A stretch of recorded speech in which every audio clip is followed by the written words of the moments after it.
Oke, mari kita sambung lagi kelanjutan dari novel Gunung Hua. Berpindah ke sisi lainnya, akhirnya rombongan Chungmyun hampir tiba di Gunung Hua. Tapi alih-alih mempercepat langkahnya, Chungmyun malah mengambil tindakan sebaliknya. Bahkan ia juga sempat berhenti untuk melihat pemandangan Gunung Hua dari kejauhan. Mungkin untuk Chungmyun dan murid-murid lainnya ini hanyalah pemandangan biasa yang sering kali mereka lihat, tapi tidak dengan seseorang yang begitu merindukan Gunung Hua, di mana mungkin ini adalah pemandangan yang selama ini mereka nantikan. Untuk menghormati Chungjin, Chungmyun pun perlahan mendaki dengan santainya untuk menikmati keindahan setiap perjalanan sampai menuju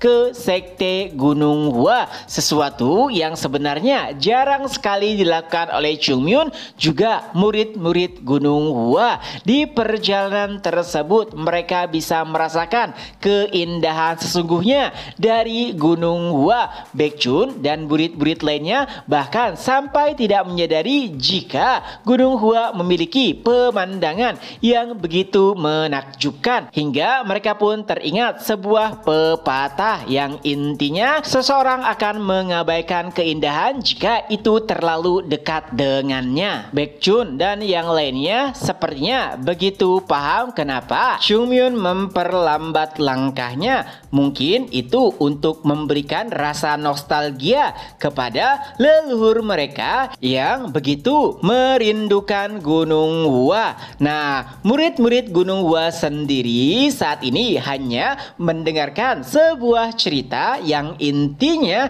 setiap prajurit yang bertarung untuk berperang melawan kultus iblis tidak ada yang pernah kembali. Jadi mereka pun membayangkan apa yang ada di pikiran para leluhur mereka saat bertarung melawan kultus iblis. Tentunya mereka berpikir untuk kembali pulang, tapi sayangnya tidak ada seorang pun yang kembali. Dan kini salah satu di antara para leluhur mereka yang gugur telah kembali. Walaupun tubuhnya sudah mati, tapi mereka ingin memberikan penghormatan terakhir dengan cara menikmati perjalanan menuju Gunung Hua seolah-olah para leluhur tengah bersama mereka. Hingga di suatu titik Chungmyun pun memutuskan untuk berhenti dan menatap ke arah matahari yang akan terbenam. Lalu Chungmyun pun mulai teringat kembali perbincangannya dengan Chungjin dahulu. Chungjin pernah bertanya kepada Chungmyun, "Apakah kau tahu senior, matahari terbenam adalah lambang Gunung Hua?" Mendengar hal tersebut, tentu saja Chungmyun marah karena lambang Gunung Hua adalah bunga plum. Tapi Chungjin menjelaskan bahwa seni bela diri ataupun teknik bukan satu-satunya hal yang melambangkan sebuah sekte. Sebagai contoh, matahari terbenam yang dilihat dari Gunung Hua adalah pemandangan paling menakjubkan yang mungkin tidak bisa ditemukan di tempat lainnya. Itulah kenapa Chungjin menganggap jika matahari terbenam merupakan salah satu lambang ataupun simbol dari Gunung Hua.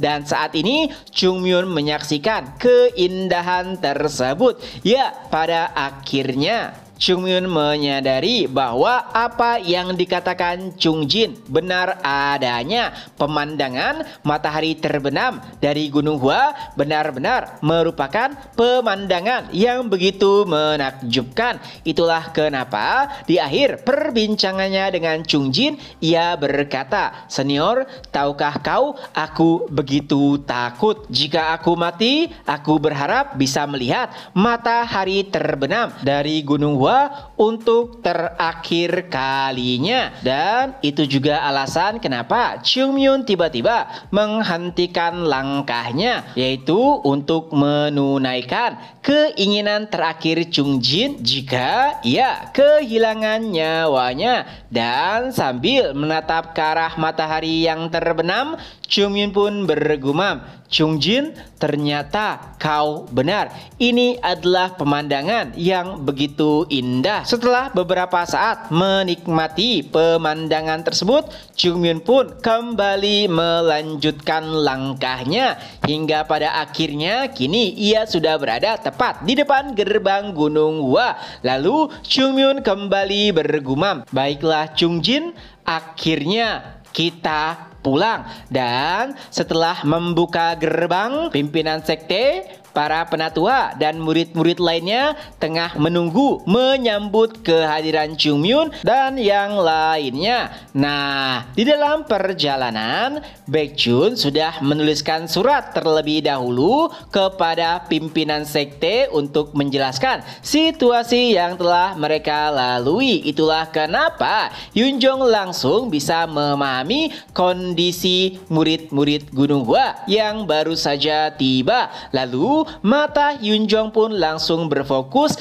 ke arah jubah yang dibawa oleh Chung Myun. Di sanalah sisa-sisa tubuh leluhur mereka berada. Lalu dengan suara lemah, Chung Myun pun berkata, "Pimpinan sekte Chung Jin, murid generasi ke-13 Sekte Gunung Hua akhirnya kembali." Dan setelahnya mereka pun membawa sisa-sisa tubuh dari Chung Jin ke sebuah altar yang telah dipersiapkan. Ya, tentu saja Yunjong sebagai pimpinan sekte saat ini harus memberikan penghormatan terakhir kepada leluhur mereka yang telah berjuang untuk mempertahankan Kongho demi masa depan anak cucu mereka. Di tengah-tengah perjalanan menuju altar, penatua Yunyong pun berkata kepada Chung Myun, "Kerja bagus." Tapi anehnya langkah Chung Myun terasa semakin berat. Padahal ini adalah jalan yang biasa dilalui oleh Chung Myun. Tapi entah kenapa saat ini sulit baginya untuk bisa melangkah dengan benar. Hingga saat Chung Myun ingin mengutarakan sesuatu, ia pun mendengar sebuah suara yang begitu familiar.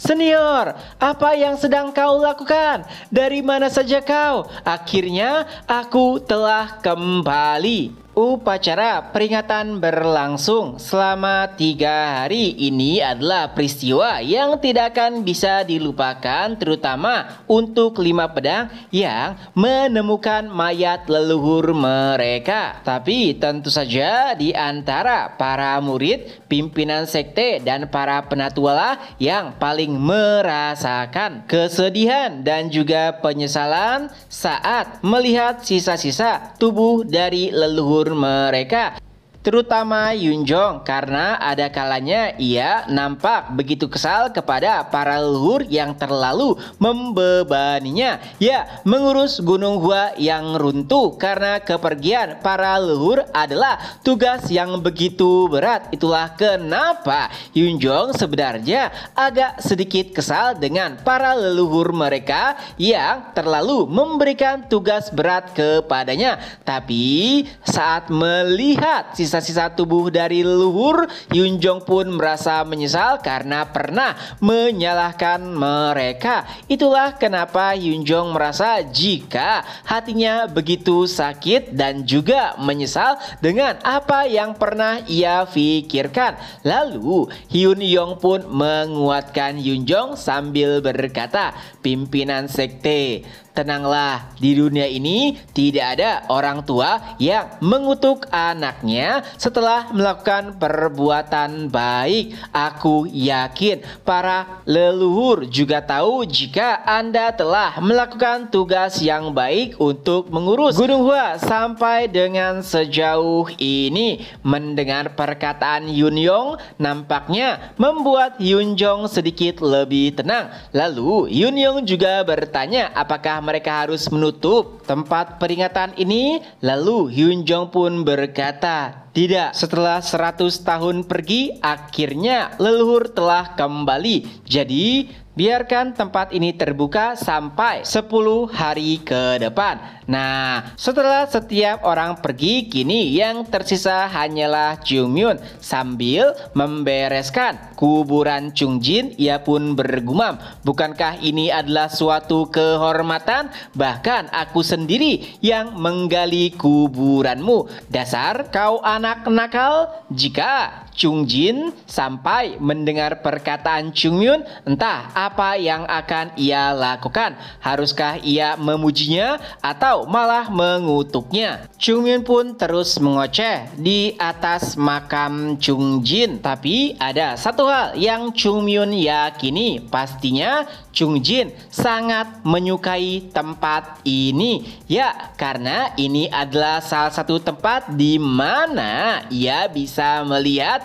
pemandangan matahari terbenam dari Gunung Hua. Chungmyun memilih tempat ini sesuai dengan apa yang pernah dikatakan oleh Chungjin. Jika ia mati, ia ingin melihat matahari terbenam dari Gunung Hua. Dan Chungmyun juga yakin jika Chungjin sampai mengetahui tempat ini, pasti ia akan memilihnya untuk tempat pemakamannya. Dengan itu pula chapter pun berakhir. Nah, itulah kelanjutan dari novel Gunung Hua. Semoga terhibur. Ketemu lagi di next video. Bye bye.